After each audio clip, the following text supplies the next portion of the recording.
Hi, everybody. This is Gary Dean with Sentiment Timing, and this is our technical video report for Wednesday, July 29th, 2026. So, Fed Day came, and it was a wild one, and they left rates unchanged. There was a couple, I think 3 dissenters who wanted to raise rates, but Warsh had said that, he's uncomfortable with inflation is. I couldn't even think of the word. And, I'm calling that AI, meaning it's artificial inflation. That once this war ends, we're going to see oil drop back down probably into the 60s. Gas prices go back down towards the $3 range, if not even a little bit lower than that. And naturally, that's going to bring inflation down. So I don't believe that inflation's there because our economy is hot. I think our economy, it's, if anything, we're more into a stagflation. But I really don't even think that's what really spooked the markets after that. It's the statement where he said, he really wants to start shrinking his balance sheets because they have a $7 trillion balance sheet. That is what spooked the market, because when they shrink balance sheets, they suck liquidity out of the market, and that is what nobody liked. And we saw, this kind of surprised me today, because we weren't really, we had the drop and then we came up. We were going, really, this is from yesterday, but we were really kind of neutral. There was no big gap up or down. And I just figured we were going to do this all day as we headed into the Fed decision, and then either made a move up or down.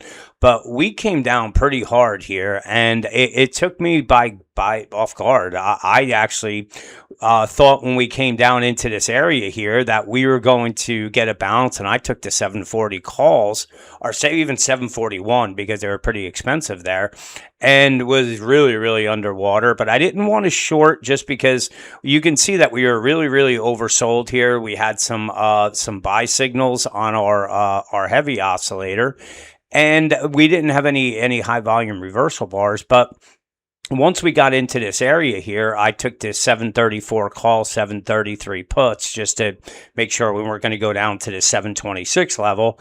And then we started coming up, and then the Fed announcement came, and we shot up. And I ended up closing out the 734 calls for a decent profit, and then, believe it or not, got out of the 741s for a little bit of a loss. I had to run out, so I just put it. I wanted to sell it at $1.80, but then the crazy part is that the 733 puts ended up coming into the money. So we the options worked out. I don't think that was really any skill on my end. I did not believe that the 741 calls as well as the 733 puts were going to come into play, but they did. It was nice. We had a decent little trade on IWM, and that helped out the portfolio. And we ended up closing the day with $1,100, but it's we were kicking and screaming because the portfolio stocks are still under pressure. They're the high beta, and they're going to go with what technology's doing, and they're getting slammed. Do I believe that we're coming in towards a low? I do. I whether it's going to be within the next week or two. I've been getting a lot of phone calls on what should I do. I had a friend of mine that actually sent me a text message that he's in a depression because the stocks are down 50%, and he's asked me what to do, and he's in some pretty good stocks like SanDisk and Micron and stuff like that, but they've gone absolutely hammered. And that's what I've been saying, is that even though the indexes are consolidating, stocks are getting crushed, and that's what's really hurting.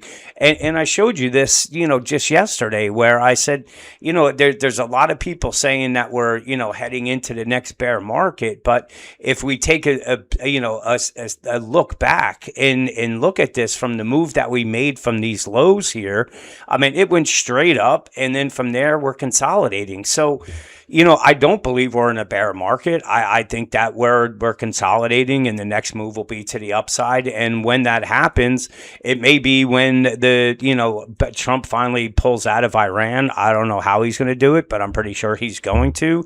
Otherwise, you might as well kiss the midterms goodbye. And so I think he knows that. So I think sooner rather than later, somehow he's going to make up an excuse that there was a deal made or something like that. I don't know what it is. It's kind of of tough to believe, a lot of stuff he's saying lately, even though I'm a Trump fan, so I'm not saying, anything bad. I just, he's kind of getting long in the tooth with they want a deal, because that's been going on for 6 months when this is supposed to be done in 3 weeks. But in any case, I do believe he knows his back against the wall. I know all the warmongers out there that are either in Senate or Congress know their jobs are on the line if they do not try and end this war. So I believe something's going to happen, and that's going to spark the rally. And when that happens, the good stocks, and that's what I explained to my friend. I said, listen, I'm like, the only time you're really going to take a loss is when you sell, because right now you have a paper loss and you lost time. That's it. I was like, if you sell these, you have now you went from a paper loss to a real loss. And I said, you're in good stocks when this turns around, which it will. Your stocks are going to be back up. So I said, if you want to sell it, you can. I wouldn't recommend it. I said I've never made a good decision when I was in a depression for 5 days, even though I never was.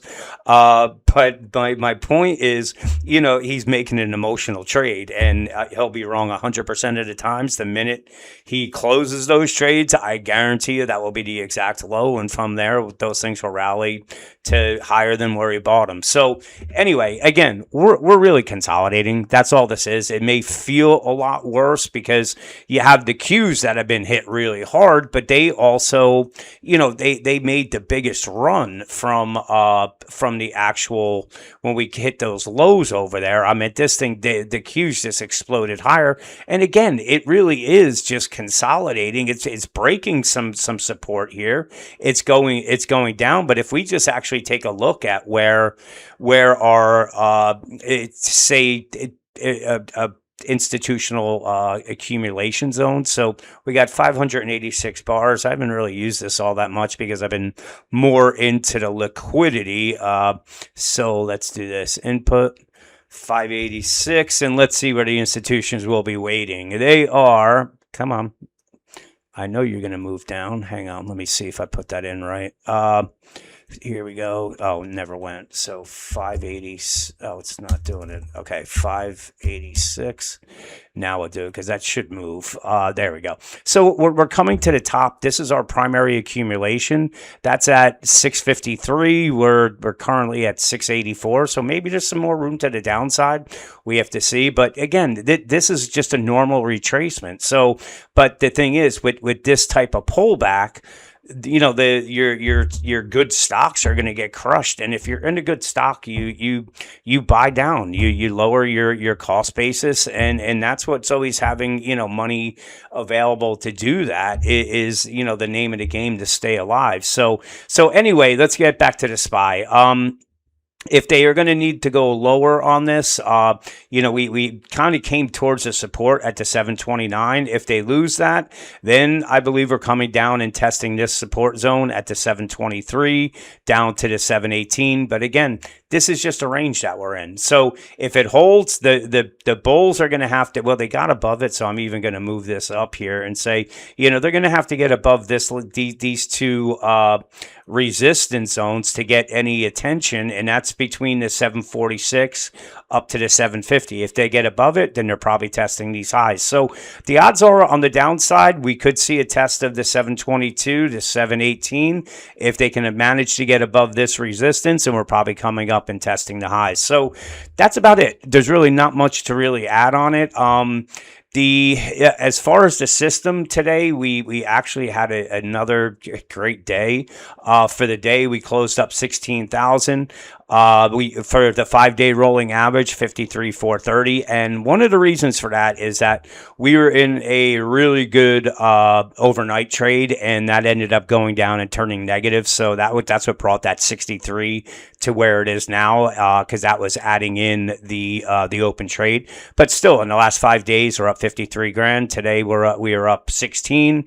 Our best performing algorithm was the ES day trading, and it's always been good, but it hasn't really been as good as the the NQ, and here you can see for the day it did 14,000. It's closed some fantastic trades, and the part that I love about this, and why I really do want to move the entire fund over, it makes it does. There's no emotions in it. Once we were in this red here, we got our liquidity ribbon cross.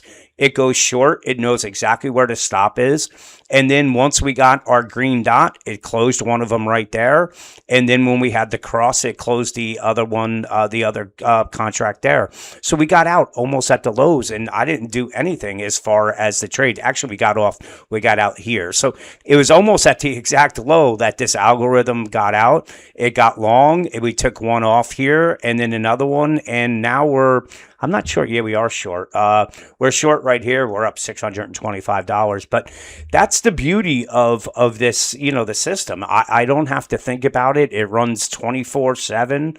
And, it's the reason why I want to move this, because I can't make these kind of gains. I can trade as good as I want. And guess what?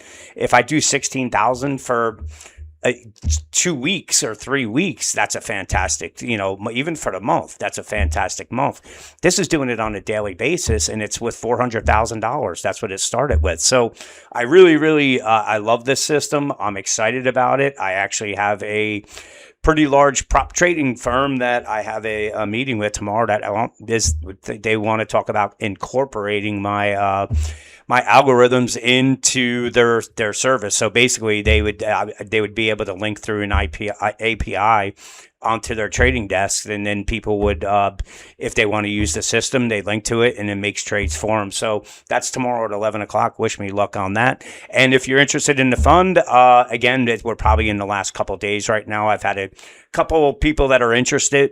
No commitments right now, but if you are, send me an email. And with that, have a great night, and I'll talk to you guys in the morning.